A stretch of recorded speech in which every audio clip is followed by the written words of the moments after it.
జై తెలంగాణ. ఆకలి అవుతుందా అందరికీ? కూర్చోండి కూర్చోండి, ఎందుకంటే చేయాల్సిన యుద్ధం చాలా పెద్దగుంది. అందుకనే మరి ఖచ్చితంగా మీ అందరితో మాట్లాడాలి. మనం ఇవాళ ఒక రామా కూర్చోాలి కూర్చో. జై తెలంగాణ. ఇవాళ సామాజిక న్యాయ తెలంగాణ సాధించడానికి మనందరం ఒక సంకల్పం తీసుకోబోతా ఉన్నాం. మరి ఈ సంకల్ప సభకు ఇంత పెద్ద ఎత్తున హాజరైనటువంటి తెలంగాణ రక్షణ సేన శ్రేణులందరికీ హృదయపూర్వకంగా నేను నమస్కారాలు తెలియజేస్తున్నా. మీరందరూ గుర్తుపెట్టుకోవాల్సిన అంశం ఒకటి ఉన్నది. ఈ తెలంగాణ రాష్ట్రంలో ఏ ప్రధాన స్రవంతి పార్టీ కానీ ఇంతవరకు సామాజిక న్యాయానికి ఒక కంకణబద్ధులై సంకల్పం తీసుకొని ముందుకెళ్లాలనే ఆలోచన చేయలేదు. మరి అటువంటి ప్రయత్నం చేసిన మొట్టమొదటి పార్టీగా ఈ మా మహాసేన అందరికి కూడా నేను ధన్యవాదాలు తెలియజేస్తూ ఉన్నాను. ఎందుకంటే ఇవాళ మనం ఒక కొత్త చరిత్ర రాస్తూ ఉన్నాం. ఈ కొత్త చరిత్ర తెలంగాణలో ఉన్న అనేక మంది జీవితాలను మార్చబోతూ ఉన్నది. తెలంగాణనే కాదు, మరి భారతదేశంలో ఉన్నటువంటి కోట్లాది మంది జీవితాన్ని కూడా ఈ యొక్క మీటింగు మార్చబోతూ ఉన్నదని నేను సగర్వంగా తెలియజేస్తూ ఉన్నాను. ఎందుకు ఈ మాట చెప్తా ఉన్నా అంటే, మరి ప్రపంచవ్యాప్తంగా అనేక సందర్భాల్లో అనేక చోట్ల ప్రజాస్వామ్యం రాకముందు రాచరికం ఉన్నప్పుడు అనేకమైనటువంటి దాష్టికాలు చాలా ప్రజా సమూహాల మీద జరిగినాయి. ఇవాళ ఒక చరిత్ర రాయబోతా ఉన్నాం మనం. కాబట్టి తెలంగాణ రక్షణ సేన సైనికులందరూ కూడా సగర్వంగా ఉండాలి, చాలా ప్రౌడ్గా ఫీల్ కావాలి ఈ మీటింగ్ పెట్టుకున్నందుకని నేను మిమ్మల్ని కోరుతా ఉన్నా. ఎందుకోసం మరి చాలా గంభీరమైన విషయం ఇది. దయచేసి దీన్ని చాలా సీరియస్గా తీసుకొని ప్రతి ఒక్కరం పనిచేయాలి. మన భారతదేశంలో కానీ ప్రపంచమంతా కూడా రాచరికాలు ఉన్నప్పుడు పేదవాళ్ళ మీద అనేక దాష్టికాలు జరిగినాయి. కానీ ఎప్పుడైతే ప్రజాస్వామ్యం వచ్చిందో మెల్లమెల్లగా పద్ధతులు మారుకుంటూ వచ్చినాయి. మారుతున్నటువంటి ఆ పద్ధతులు మన భారతదేశంలో కూడా మనం చూసినాం. రాజ్యాంగం రాసుకున్నటువంటి రాజ్యాంగాన్ని అమలు చేయడం కోసమే ఇవాళ ఈ మీటింగ్ పెట్టుకున్నాం. మరి మీ అందరూ ఆలోచన చేయాలి. రాజ్యాంగం రాసుకున్నాం, చాలా ఏండ్లయింది. 1950లో కాన్స్టిట్యూషన్ అడాప్ట్ చేసుకున్నాం. మరి ఆ రోజు నుండి ఈ రోజు వరకు రాజ్యాంగం అమలు కాలేదా అని అంటే సంపూర్ణంగా కాలేదనే చెప్పాలి. కొంత బాధతో చెప్తున్నాం, కొంత దుఃఖంతో చెప్తున్నాం, కానీ సంపూర్ణంగా రాజ్యాంగం ఇంకా అమలు కాలేదనే చెప్పాలి. మరి ఆ రాజ్యాంగం సంపూర్ణంగా అమలు చేయడానికే ఈ సామాజిక న్యాయ పోరాటం చేయబోతా ఉన్నాం. ఈ సామాజిక న్యాయ సంకల్పం తీసుకోబోతా ఉన్నామని ఇవాళ తెలంగాణ సమాజానికి అందరికీ కూడా వినమ్రంగా మేము తెలియజేస్తూ ఉన్నాం. మరి సామాజిక న్యాయం అనగానే చాలామంది ఉలిక్కి పడతారు. సామాజిక న్యాయం అనగానే మా సీట్ ఏదో పోతుందని చాలామంది భయపడతారు. కానీ అట్లా ఆలోచన చేయకూడదు. ఎందుకు ఈ మాట చెప్తా ఉన్నా అంటే, మన భారతదేశంలో ఉండవా ఆగు, కొద్దిసేపు ఆగు, ఒక నిమిషం ఆగు. ఎవరిని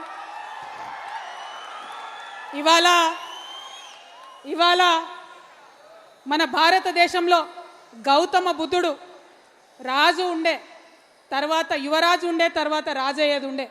కానీ ఒక్కసారి బయటకెళ్ళి సామాన్య ప్రజల కష్టాలు చూసినందుకే రాజ్యాన్ని వదిలి, కుటుంబాన్ని వదిలి బయటకొచ్చి ప్రజాస్వామ్యం కావాలి, గణతంత్రం ఉండాలని చెప్పి చిన్న జాతుల వాళ్ళందరినీ ఏకం చేసి ఆనాడు మొట్టమొదటి ప్రజాస్వామిక గణతంత్రాన్ని గౌతమ బుద్ధుడు నిర్మించిండు.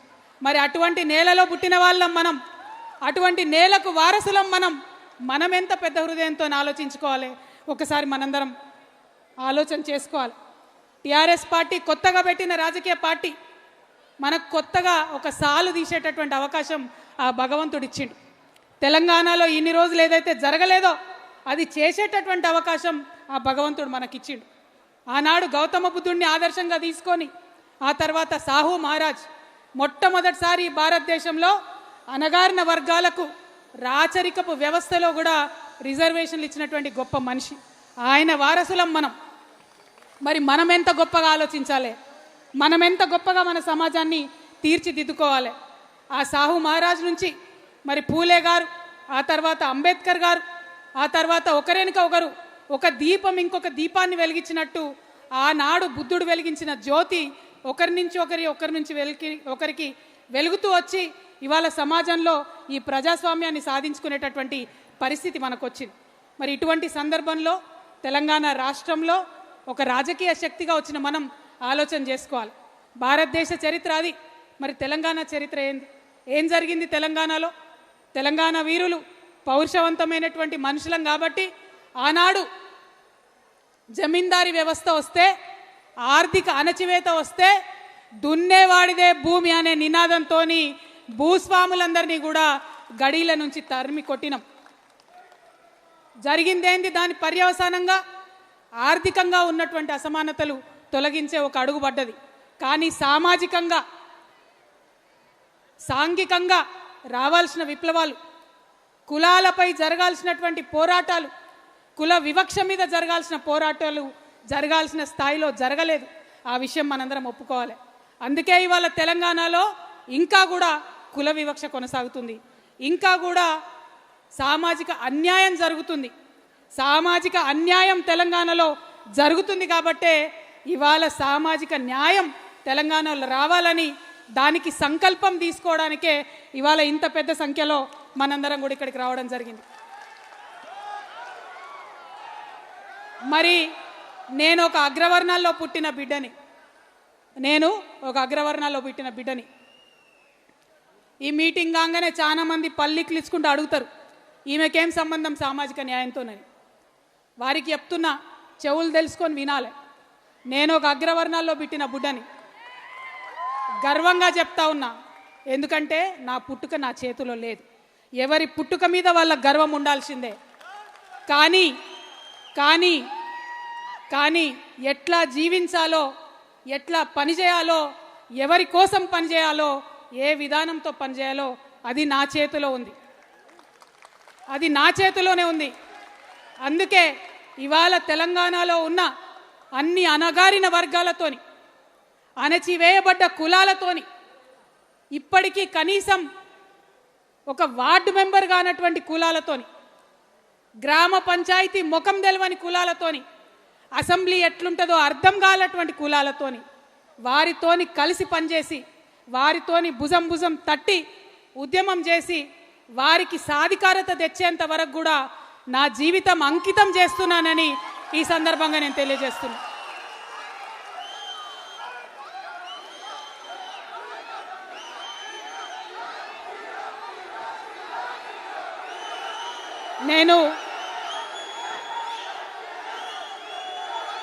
నేను ఏ మాట కూడా ఉట్టిగా చెప్పను.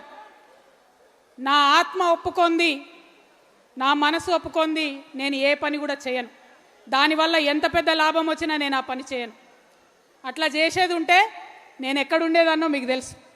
కానీ అవన్నీ వదులుకొని ఇవాళ ఒంటరిగా నేను బయలుదేరిన మీ అందరి సహకారంతో ఖచ్చితంగా ఈ తెలంగాణలో మంచి మార్పు తీసుకొని రాగలుగుతామనే కాన్ఫిడెన్స్తో ఇవాళ నేను మీ ముందుకు వచ్చి ఇవాళ ఒక్క మాట మనం ఆలోచన చేసుకోవాలి. చాలామంది మా అగ్రవర్ణ మిత్రులకు నేను హృదయపూర్వకంగా చేతులు జోడించి వినమ్రంగా విజ్ఞప్తి చేస్తున్నా. ఏంటిది సామాజిక న్యాయం? ఏంది సామాజిక న్యాయం అంటే ఏంటిది? వెంటనే సామాజిక న్యాయం అనగానే అగ్రవర్ణాలకు వ్యతిరేకం అనుకుంటారు. కాదు. సామాజిక న్యాయం అంటే ఏంటిది? ఒక దగ్గర ఒక 100 రొట్టెలుంటే, ఆకలితో ఉన్నటువంటి 100 మనుషులుంటే, 100 రొట్టెలుండి ఆకలితోనున్న 100 మనుషులుంటే మానవత్వం ఏంటిది? మనిషి ఒక రొట్టె ఇయ్యాలి, అందరు ఆకలి తీర్చాలి. ధర్మం ఏంటిది? మనిషి ఒక రొట్టె ఇయ్యాలి, అందరు ఆకలి తీర్చాలి. న్యాయం ఏంటిది? మనిషి ఒక రొట్టె ఇయ్యాలి, అందరు ఆకలి తీర్చాలి. చట్టం ఏం చెప్తుంది? వనరులు సమానంగా పంచుకోవాలి, మనిషి ఒక రొట్టె ఇయ్యాలి, అందరు ఆకలి తీర్చాలి. కానీ ఏం జరుగుతుంది వాళ్ళ భారతదేశంలో? 100 రొట్టెలు ఉన్నాయి, ఆకలితో నుండే 100 మనుషులు ఉన్నారు. కానీ బలవంతులైనటువంటి 10 మంది మనుషులు 90 రొట్టెలు తింటున్నారు. ఇవాళ బలహీనమైనటువంటి 90 మంది మనుషులు 10 రొట్టెలు పంచుకొని తినే దుస్థితిలో ఉన్నారు ఈరోజు. ఇది న్యాయమా? ఇది ధర్మమా? ఒక్కసారి అగ్రవర్ణాల్లో ఉండేటటువంటి మా మిత్రులందరూ కూడా ఆలోచన చేయాలని వినమ్రంగా చేతులు జోడించి నేను కోరుతా ఉన్నాను. ఎందుకంటే చాలా సందర్భాల్లో న్యాయము, చట్టము, ధర్మము కలగలిసే అంశాలు రావు. కొన్ని సందర్భాల్లోనే చరిత్రలో అటువంటి అంశాలు వస్తాయి. సామాజిక న్యాయం అనేది అటువంటి అంశం. భారత రాజ్యాంగం చెప్తుంది సామాజిక న్యాయం కావాలని, న్యాయం చెప్తుంది సామాజిక న్యాయం కావాలని. ఇప్పటిదాకా మనం మాట్లాడుకున్న ధర్మం చెప్తుంది సామాజిక న్యాయం కావాలని. అందుకే మా అగ్రవర్ణాల్లో ఉండే మిత్రులకు నేను చెప్తా ఉన్నాను, ఆలోచన చేయండి. ఎందుకంటే ఈ భారతదేశంలో ఎప్పుడు పరివర్తన వచ్చినా ప్రజాస్వామ్యవాదులైనటువంటి అగ్రవర్ణ మిత్రులు కలిసి వచ్చి ముందు ఉండి ఆ పరివర్తన తీసుకొచ్చినారు. మనం గౌతమ బుద్ధుడి కన్నా గొప్ప వాళ్ళం కాదు కదా. ఆ గౌతమ బుద్ధుడు ఒక క్షత్రియ పుత్రుడే అయినా రాజ్యం ఇడిచి వచ్చి ప్రజాస్వామ్యం కోసం కొట్లాడిండు. ఆయన స్ఫూర్తిగా ఇవాళ అగ్రవర్ణాలు కలిసి వచ్చి తెలంగాణలో సామాజిక న్యాయం కోసం కొట్లాడాలి. ఆయన తర్వాత వచ్చిన సాహు మహారాజ్ మరాఠా శూద్ర అగ్రవర్ణ కులానికి సంబంధించిన వాడే, కానీ రిజర్వేషన్లు ఇచ్చిండు. రాజు అయ్యుండి రిజర్వేషన్లు ఇచ్చిండు. ఆ స్ఫూర్తితో ఇవాళ అగ్రవర్ణ మిత్రులందరూ కూడా తెలంగాణలో సామాజిక న్యాయం కావాలని ముందు వరుసలో ఉండి కొట్లాడాలి. ఆ తర్వాత మండల్ కమిషన్ రిపోర్ట్ వస్తే కాంగ్రెస్ పార్టీ 20 ఏండ్లు బీర్వాలేసి భద్రంగా తాళమేస్తే మరొక క్షత్రియ పుత్రుడు విశ్వనాథ్ ప్రతాప్ సింగ్ వచ్చి విప్లవాత్మకంగా ఆ మండల్ కమిషన్ రిపోర్ట్ని అమలు చేసిండు. వారిని స్ఫూర్తిగా తీసుకొని ఇవాళ అగ్రవర్ణ మిత్రులందరూ తెలంగాణలో సామాజిక న్యాయం కోసం కదలి రావాలి, టీఆర్ఎస్తోని కలిసి రావాలి. అదేవిధంగా పక్కనే ఉన్న తమిళనాడులో తన రాజకీయ చతురతను ప్రదర్శించి బీసీలకు ఉండే రిజర్వేషన్ని శాశ్వతంగా వారిని కాపాడడం కోసం 9th షెడ్యూల్లో పెట్టించినటువంటి విప్లవ వనిత జయలలిత, ఆమె అగ్రవర్ణ బ్రాహ్మణ స్త్రీ, ఆమెను ఆదర్శంగా తీసుకొని ఇవాళ అగ్రవర్ణ మహిళలందరూ కూడా కదలి రావాలి, ఈ ఉద్యమంలో కలిసి రావాలి, తెలంగాణలో సామాజిక న్యాయం సాధించి తీరాలి. మనందరికీ తెలుసు, ఒకప్పుడు అజ్మల్ కసబ్ అనేటోడు యుద్ధం చేసి మన మీద పార్లమెంట్ మీద దాడి చేసినప్పుడు దేశంలో అందరూ మాట్లాడిరు ఉరిదీయాలే అని. కానీ రాజ్యాంగం ఒప్పుకోలే, న్యాయం ఒప్పుకోలే, సరైన దారిలో పోవాలని చెప్పింది. చాలా చిన్న చిన్న సంఘటనలు చూస్తుంటాం మనం. చిన్న పిల్లల్ని, 2 సంవత్సరాల పిల్లల్ని అత్యాచారాలు చేసిన వాళ్ళని, ముఖ్యంగా మా ఆడబిడ్డలైతే ఈ దుర్మార్గుని కాల్చి చంపాలి అని అంటారు. కానీ చట్టం ఒప్పుకోదు. ధర్మం ఒక్కొక్కసారి ఒప్పుకోవచ్చు, కానీ చట్టం ఒప్పుకోదు. కానీ నేను ఇవాళ రిక్వెస్ట్ చేసి చెప్తా ఉన్నా, ఈ సామాజిక న్యాయ పోరాటం ఇది ధర్మ పోరాటం.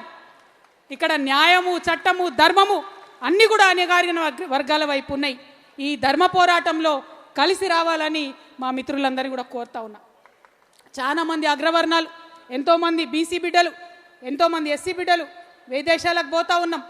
అమెరికాకు పోతున్నాం, ఇంగ్లాండ్ పోతున్నాం, ఆస్ట్రేలియాకు పోతున్నాం. అక్కడ ఇగో ఈయన నల్లగున్నాడు, ఈయన భారతదేశం వాళ్ళు, వీళ్ళ స్కిన్ బ్రౌన్గా ఉందని మన మీద వివక్ష చూపిస్తే బాధపడుతున్నాం. అది రేసిజం అంటున్నాం. మరి మన ఇంట్లో, మన దేశంలో, మన పక్కన, మన హృదయాల్లో ఉన్న ఈ వివక్షను రేసిజం అనొద్దా? గుర్తు పట్టొద్దా? దాన్ని తుడి చేయొద్దా? దయచేసి ఒకసారి ఆలోచించండి. నేనేం శుద్ధులు చెప్పడానికి రాలే. నేను పర్ఫెక్ట్గా ప్రజాస్వామ్యాన్ని, డెమోక్రసీని నమ్ముతా. డెమోక్రటికల్ సెటప్లో ముందుకు పోవాలంటే, దేశం అభివృద్ధి చెందాలంటే, ఆనాడు స్వతంత్రం వచ్చిన నాడు ఎట్లయితే ఎస్సీ ఎస్టీలకు రిజర్వేషన్ ఇచ్చిర్రో ఆనాడే బీసీలకు రిజర్వేషన్ ఇచ్చి ఉంటే ఈ పాటికి భారతదేశం అమెరికాతోని పోటీ పడేదని బలంగా నమ్మే వ్యక్తిగా నేను మాట్లాడుతూ ఉన్నా. అందుకోసమే ఇప్పటికన్నా సామాజిక న్యాయం కోసం కొట్లాడదామని అంటున్నా. ఎస్సీ మిత్రుల విషయం చేసుకోండి, ఒక్కసారి ఆలోచన చేయండి. నేను హృదయంతో ఆలోచన చేయాలని కోరుతా ఉన్నా. ముఖ్యంగా ఇక్కడ కండువా కప్పుకొని ఉన్న మా టీఆర్ఎస్ మిత్రులందరూ మీరు మళ్ళా గ్రామాలకు పోయి ఈ చర్చ పెట్టాలి కాబట్టి మనసు పెట్టి వినాలని చెప్పి మిమ్మల్ని వినమ్రంగా కోరుతా ఉన్నా.